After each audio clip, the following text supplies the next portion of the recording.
Guys, what's going on? Unofficial MCU here, hope you're all doing well, and in today's video we have our episode 3 breakdown for the Loki show. Let's get right on into it. Of course, this was once again another amazing and exciting and action-packed episode for Loki. It is one of the currently most streamed shows out there currently worldwide as of right now.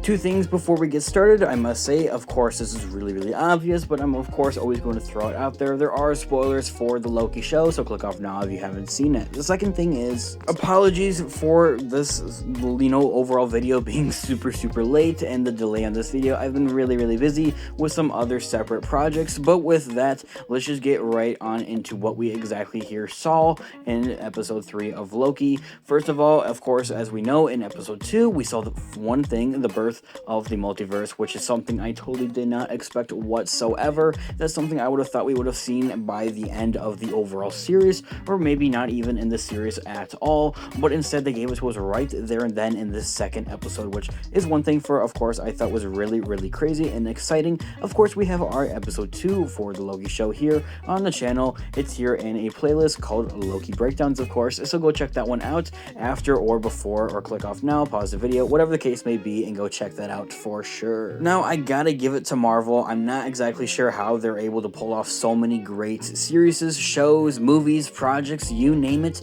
I'm not completely sure how they're able to do this stuff, but we slowly see this progression here, of course, with the two characters, both Loki and Lady Loki, as I'm going to refer to her, because I'm not going to lie to you guys, her name's kind of hard to pronounce, and I just haven't really, caught on to that, so Lady Loki for that. Really, throughout the time span of about 48 to 50 minutes here, we see their relationship and their connection go crazy. Like, I don't even know how they were able to do that. They go from complete strangers to hating each other, to trying to kill each other, to pretty much like best friends at this point. Loki is best friends with himself. If you guys think about that and put that into spectrum of things, that's kind of funny to think about. Now, starting off at exactly what we saw here at the very beginning of the overall episode, we see one of the Minutemen, or one of the Minutes, I guess women for this case, that was kidnapped and taken by Lady Loki in what seems to be some sort of bar, and they're just hanging out, having a good time. It seemed like they're best friends at that, which of course is later on explained exactly what was going on there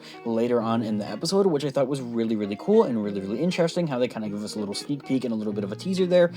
Furthermore, they kind of explain it directly after this whole scene, but pretty much Lady Loki was, of course, tapped into her mind and kind of enchanting her, I guess, as something we hear multiple times throughout the overall episode, to kind of, I guess, take over her mind, and she's trying to find out clues on where the timekeepers are and their type of details, so she can evidently overall bring madness to the multiverses and the sacred timeline, and overall evidently take over the sacred timeline for that matter. For her actual motives is pretty unclear, but I'm guessing for whatever reason it's gonna be some sort of love interest, which is something that we're hinted at already in the episode here that we see later on. Is they talk about love, what is love, and all of that, and that kind of ties into another thing of hearing that Loki is actually bisexual and and is actually gender fluid for that matter, which isn't actually a Marvel thing or an MCU thing or a Disney thing for that matter. If you guys know anything about Greek mythology, that is totally the case for Loki, which quite personally I think is a pretty cool, interesting detail. So first of all, of course, that is my overall, I guess, speculation here and theory and prediction to her whole motives, Lady Loki's whole motives here for taking over the sacred timeline and wanting to cause the multiverse of madness is because for whatever reason, this postman that she speaks of later on in the episode is murdered for whatever reason, and she was deeply in love with him, and I guess wants to be with them, so she's going to kind of reverse time or cause multiverse madness, I guess, overall, to either Exhibit A, get back with them, or Exhibit B could cause just complete madness and ruin it for everybody, so nobody actually gets like love in their entire life, I guess, which is kind of a little far-fetched and a little more complex and doesn't make all that much sense. I'm going to stick with Exhibit A here. Another pretty interesting little detail, which is kind of hard to keep up with, especially when there's so much happening within these episodes and within the overall show, is when we see Lady Loki actually enter the TVA, which quite honestly moves on pretty quickly in my own, I guess, thoughts and opinions, which is another thing that I really like. Isn't actually a bad thing. It's something I really like, is that she quickly realizes that her powers don't actually work there in the TVA, which is another really interesting idea and spectrum of things towards the whole TVA. Also, a lot of our theories and predictions here, not only on our channel, but I'm guessing for other content creators and other viewers and other fans such as yourself of the TVA being bad or good, were touched on and kind of furthermore explained a little furthermore into this episode. That's something we're going to talk about just in a moment. However, like I was saying, I thought it was really interesting and really cool in some sort of ways, and shows the overall experience, not only the experience, but the overall powerfulness of Lady Loki, learning to quickly adapt onto her whole situations here with her powers not exactly working here in the TVA. And furthermore, I think that her powers are going to be very close to Loki. I think another thing is that we never really got to specifically see Loki's powers all that much throughout the other Marvel movies, at least to this extremist. So I'm really excited and looking forward to seeing more of him using his powers and more of her using her powers at that. Now, before we move on any further, I want to stop myself here because this is something I had mentioned in the previous breakdown, of course, and that was the whole idea of Lady Loki, who I've kind of been referring to her as this entire video, not actually being Lady Loki. And furthermore, this was touched on by other content creators and other Marvel fans at that, including myself, now that I've come to realize she very well isn't maybe actually Lady Loki, because that actually hasn't been confirmed. Rather, her name actually be called the Enchantress, or I'm going to try my best to pronounce her name. I know I had mentioned at the beginning of the video I'm just going to call her Lady Loki because I'm not exactly sure on how to pronounce her name, but I'm going to take a stab at it, guys, so please don't butcher me. Salvia is what I'm going to say, but we're going to stick with Enchantress for right now until I learn how to pronounce that properly, so sorry if I butchered that one. But anyway, I'm kind of sticking to that whole theory and that whole idea as well of her not actually being Lady Loki, for the one thing of her name being kind of different as the Enchantress and not actually Lady Loki.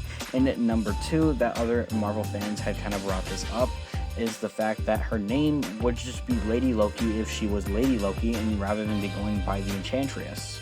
Also, another little detail I kind of noticed throughout this episode was that Loki refers to her magic as enchantments rather than just normal magic, kind of like we saw in WandaVision. And leading on to WandaVision, something that we had crazily seen in this actual episode of Loki is that the Enchantress, she seems first of all to be very experienced and very powerful at that, and seems to know her way around things and knows all types of things, and furthermore knows secrets of the TVA, such as actual mind control, much like we saw in WandaVision with Wanda taking over an entire town and taking over their minds. That's pretty much what the Enchantress had said that the TVA is pretty much doing, and it directly correlates to WandaVision at that. That there myself is another theory I kind of touched on in the previous breakdown episode, is that the TVA isn't exactly who we think they are, and they might not actually be as powerful as we think they are, and not actually good guys, rather they are probably actually bad guys. And I had theorized this whole idea of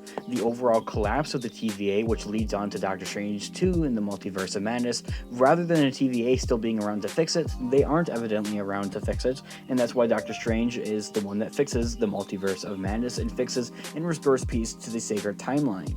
I think that was a really big thing that we kind of saw there in this episode, was that whole idea hinting at the TVA not being exactly who we think they are. And I feel like in both episode 1 and episode 2, they kind of had some fishy feelings to them, not as if Loki had some fishy feels to him already. Now, another thing you guys may have missed, this one's kind of random, I'm just gonna throw it out there. I thought this scene was personally really kind of cool and kind of interesting, and I'm not gonna lie, I kind of liked it when Loki was singing in Asgardian. It was kind of a direct reference, or a parallel rather at that, towards when Wanda in WandaVision is singing in her Sokovian language, which I thought was pretty neat to hear different people, I guess, you know, singing in these languages, especially when it's kind of like a made-up language.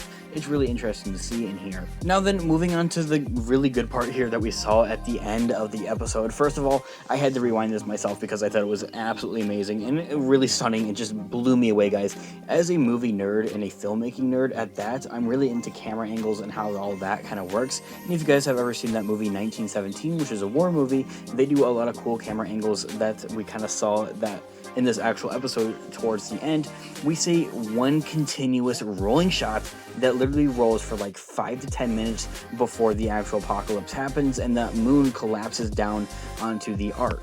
Now guys, believe me when I say this, I literally sat there speechless and I had to rewind it because I just thought it was such a beautiful cinematic masterpiece. Now we already know that Marvel, both its movies and its shows, just go absolutely ham, absolutely crazy with their cinematography, but this one here, guys, just blew me away. I was absolutely amazed by the cinematography of that one single rolling shot, just going on and on and on until the actual apocalypse kind of begins, I guess, in a way, and like goes crazy and goes full out with the whole meteor and the moon actually crashing onto the ark, which was supposed to either be completely indestructible, or I'm guessing it was supposed to take off into outer space. Rather, makes more sense to me, quite personally. And kind of like it did with the previous 2 episodes, it left us at yet another cliffhanger. However, I do have my counters for this cliffhanger and my theories, predictions, and speculations as of what we could see for this overall ending of the episode. And cliffhangers, I very well think, because it's the TVA, I think they're going to stop the timeline here because, they're about to die and they need Loki. They're going to remember, we need Loki. They're going to go back in time, either or stop time, whatever the case may be, to grab Loki. Now, Lady Loki, that could very well be up in the air. I don't see why they wouldn't grab her. They might as well, especially since they're the one that they're after as of right now. Now, that's probably, going to be the case more than likely, or the other idea is that Lady Loki and Loki actually die, or rather than Lady Loki, I'm sorry, I should say the Enchantress, they actually do die during this whole apocalypse part here, and are later actually brought back to life because the TVA stops time before they ever actually died, which is pretty, similar and pretty much just like the same thing towards that first theory I had mentioned. Now, of course, aside from all of that, that is pretty much just about everything that you guys missed in this amazing Loki episode. Of course, we're going to be back here next week, of course, with episode 4 breakdown, guys. And with that, I kind of hate to say it, but we are officially halfway through the first season of Loki. Much like kind of WandaVision, I think it's going to be a one-time thing, and I think it's going to be only one season, so take that all take that all in. I think that we're only going to be getting this one, and I think things are furthermore going to start really to speed up here in these next 3 episodes. Of course, we're going to have our episode 4 breakdown here on the channel, so subscribe to the channel and hit that notification bell so you don't miss that. And guys, I want to know all of your thoughts and opinions, theories and predictions on episode 3 of Loki, and what some of your theories and predictions for episode 4 are going to be down in the comment section, of course, down below. Of course, I love to see and read what all of you guys all think. Guys, drop a like on the video if you did enjoy it, as it really does help the channel, and check out our Instagram Unofficial MCU for more Marvel and superhero related content. And until next time, I'll catch you guys in the next video. Peace out. So then, why?